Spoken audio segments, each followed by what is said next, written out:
ये एक टिपिकल सवाल है, एक टिपिकल कंडीशन है जो दौरान हमल कुछ लड़कियों को फेस करना पड़ सकता है ये प्रॉब्लम कि आपका हमल ठहर गया है, आपकी प्रेगनेंसी कंफर्म हो गई है एंड देन आपको स्पॉटिंग शुरू हो जाए। मैं स्पॉटिंग की बात कर रही हूँ, मैं ब्लीडिंग की बात कर रही हूँ, लेकिन ये ब्लीडिंग वो होगी जिसमें आपका पैड ना भरे।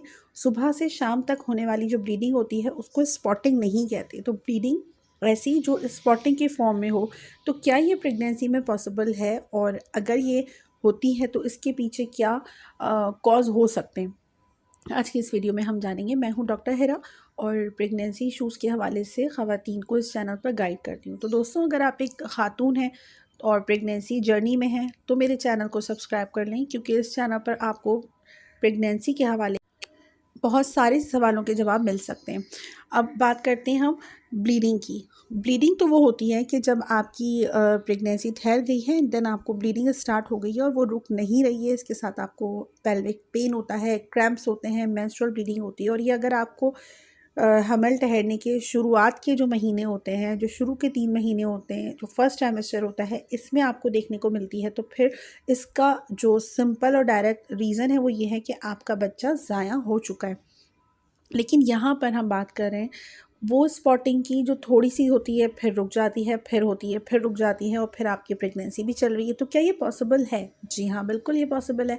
ऐसा पॉसिबल है कि इसमें आपकी प्रेगनेंसी भी हो और आपको बच्चा भी ठहरे और आपकी ब्लीडिंग भी हो, लेकिन वो ब्लीडिंग स्पॉटिंग की फॉर्म में होगी। तो इस कंडीशन में आपको किसी डॉक्टर के पास जाना चाहिए। जो आपकी गायनोलॉजिस्ट होगी वो आपका प्रॉपर एग्जामिन करेगी, आपकी कुछ टेस्ट करवाएगी एंड देन आपकी मेडिकेशंस स्टार्ट होंगी।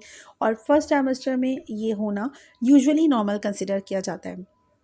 अब बात करते हैं कि अगर ये ब्लीडिंग आपको सेकेंड या थर्ड ट्राइमेस्टर में हो रही है। अब ट्राइमेस्टर्स क्या होते हैं? हमल के जो महीने होते हैं उसमें 9 महीने होते हैं, हर 3 महीने को एक ट्राइमेस्टर कहा जाता है। तो जो शुरू के 3 महीने होते हैं, जो अर्ली प्रेगनेंसी जब आपकी हो रही होती है, तो शुरू के 3 महीने को फर्स्ट ट्राइमेस्टर कंसिडर करते हैं। इसमें स्पॉटिंग का होना बहुत कॉमन है और ये ट्रीटेबल भी होता है, लेकिन वो स्पॉटिंग ही हो, वो ब्लीडिंग ना हो। अब बात करते हैं हम सेकेंड ट्राइमेस्टर की, जो आपकी प्रेगनेंसी का चौथा, पाँचवा और छठा महीना कंसिडर किया जाता है। तो इसमें अगर आपको ब्लीडिंग होती है या थर्ड ट्राइमेस्टर में ब्लीडिंग होती है, तो फिर इसमें 2-3 सीरियस कॉम्प्लिकेशंस हो सकती हैं। तो आपको इस टाइम पर कोई टाइम नहीं वेट नहीं करना, आपको फ़ौरन डॉक्टर के पास जाना है, क्योंकि इसमें थोड़ा सा भी धब्बा आता है तो ये सीरियस हेल्थ इशू को रिवील करता है। फर्स्ट ट्राइमेस्टर में तो था ना कि ठीक है, हो गया, आ गया, धब्बा आ गया, स्पॉटिंग हो गई, लेकिन सेकंड ट्राइमेस्टर या थर्ड में होता है तो फिर आपको 2-3 ऐसे हेल्थ इश्यूज़ हैं जो आपको हो सकते हैं। इसमें सबसे पहला तो ये है कि आपका जो बच्चा है उसका जो प्लेसेंटा है वो प्रेविया हो सकता है। प्लेसेंटा प्रेविया में एक ऐसी कंडीशन होती है कि जो आंवल नाल होती है वो आपकी जो वजाइना होती है इस तरफ आ जाती है, सर्विक्स की तरफ आ जाती है, जिसकी वजह से आप अगर हस्बैंड के साथ मिलती हैं तो आपको ब्लीडिंग शुरू हो जाती है। तो ये माँ की जान को इसमें ज़्यादा ख़तरा होता है। बच्चा तो इसमें ज़ाया हो सकता है, लेकिन फिर माँ की जान भी ख़तरे में आ जाती है, क्योंकि प्लेसेंटा प्रीविया एक ऐसी कंडीशन है जिसमें औरत की जान को ख़तरा होता है अगर यहाँ से ब्लीडिंग शुरू हो गई है, क्योंकि वो नॉन स्टॉपेबल ब्लीडिंग होती है, रुकती नहीं है।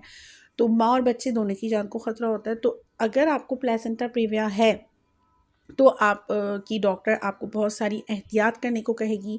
स्टेयर्स आप नहीं चढ़ सकती, आपको हस्बैंड के साथ इंटरकोर्स से मना कर दिया जाएगा। इवन आपकी डॉक्टर भी आपका इंटरनल चेकअप नहीं कर सकती।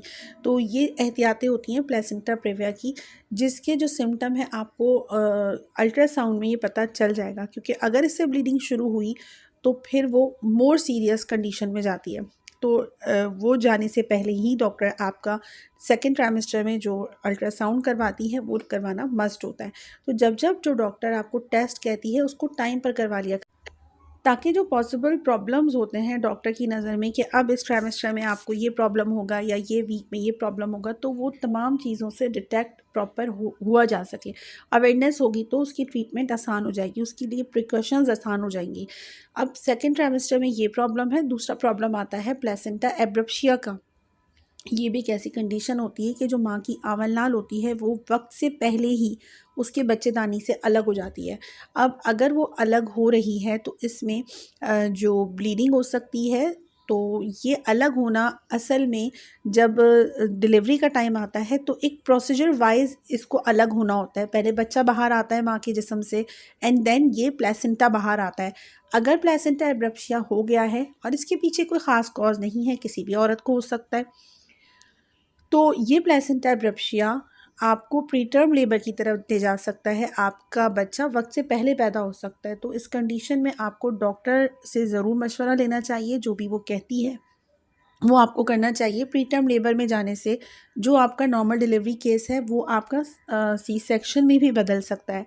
तो ये अगर आपका आता है तो इसमें कुछ ग्रेडिंग्स होती हैं, इसकी कुछ स्टेप्स होते हैं कि किस स्टेप पर, किस ग्रेडिंग पर आपका प्लेसेंटा खड़ा है। तो अगर प्लेसेंटा एब्रप्शिया 0 ग्रेडिंग पर है या 1 ग्रेडिंग पर है तो फिर डॉक्टर थोड़ा आगे खींचती है। फिर आपके वीक्स देखे जाते हैं कि आप किस वीक में चल रही हैं। तो ये सब चीज़ें कैलकुलेट करती है डॉक्टर। एंड अगर ये आपका ग्रेड 2 या ग्रेड 3 है तो फिर एक सीरियस कंडीशन होती है। आपकी जो डिलीवरी है वो सी सेक्शन से जल्दी करवानी पड़ सकती है डॉक्टर को। ये सारी चीज़ें आपकी डॉक्टर ही आपको बताएगी। तो अगर आपका प्लेसेंटा एब्रप्शिया आता है तो भी आपको ब्लीडिंग हो सकती है। तो ये 3 पॉसिबल फैक्टर्स होते हैं जो सेकेंड ट्राइमेस्टर में आपको देखने पर मिल सकते हैं। अब बात करते हैं हम एक्टोपिक प्रेगनेंसी की। एक्टोपिक प्रेगनेंसी अगर आपका प्रेगनेंसी के शुरू के जो 3 महीने हैं उसमें आपको ब्लीडिंग होती है और वो आपको क्रैम्प्स के साथ होती है, तो फिर हो सकता है कि आपको एक्टोपिक प्रेगनेंसी हो गई हो। एक्टोपिक प्रेगनेंसी क्या है कि ट्यूब में बच्चा ठहर जाना। यूजुअली क्या होता है कि बच्चा पूरे 9 महीने माँ के पेट में, माँ के यूट्रस में जो बच्चेदानी होती है उसमें स्टक करके अपने 9 महीने की जर्नी तय करता है। लेकिन ये जो हमल होता है शुरू का जो 1 हफ़्ता, 5 दिन, 6 दिन होते हैं, ये पहले ट्यूब में ही ठहरता है हर औरत की। कभी कभार क्या होता है ये ट्यूब से बच्चेदानी की तरफ सफ़र नहीं करता और ट्यूब में ही पनपना शुरू हो जाता है, बढ़ना शुरू हो जाता है, वहाँ पे उसकी ग्रोथ शुरू हो जाती है। जब ये ट्यूब में ग्रोथ होती है तो एक वक्त ऐसा आता है कि ट्यूब फट जाती है, क्योंकि ट्यूब को नेचर ने इस तरह डिज़ाइन नहीं किया कि वहाँ पे बच्चा पनप सके या ग्रोथ कर सके। उसको यूट्रस की तरफ आना ही है। किसी भी इडियोपैथिक फैक्टर की वजह से अगर बच्चा ट्यूब में ही ग्रो करने लग जाता है तो फिर ट्यूब रप्चर होने की जो अलामत है वो ब्लीडिंग है। इसके साथ आपको शदीद पेन देखने को मिलेगा। एक तरफ भी हो सकता है या पूरे पेट में हो सकता है। तो इस कंडीशन में फिर ट्यूब रिमूव करनी पड़ सकती है, इमरजेंसी ऑपरेशन होता है, क्योंकि बच्चा तो ज़ाया हो गया लेकिन जो खून है, जो ब्लीडिंग है वो पेट में पेरिटोनाइटिस ना कर दे, पूरे माँ के पेट में ना फैल जाए जिसकी वजह से माँ की जान को ख़तरा हो, तो फिर इमरजेंसी ऑपरेशन करना पड़ सकता है। तो वो 4 पॉसिबल फैक्टर्स हैं कि अगर आपको ब्लीडिंग होती है, स्पॉटिंग भी होती है और ब्लीडिंग होती है तो ये नॉर्मल कंसिडर नहीं की जाती। पूरे 9 महीने एक हामला औरत को जो ब्लीडिंग होना है और कंटिन्यूअसली ब्लीडिंग होना है, ये नॉर्मल नहीं होता बिल्कुल भी। स्पॉटिंग हाँ हो सकती है, उसकी जो पॉसिबल कंडीशन है वो मैं आपको बता चुकी हूँ। अपना ख्याल रखिए। अल्लाह।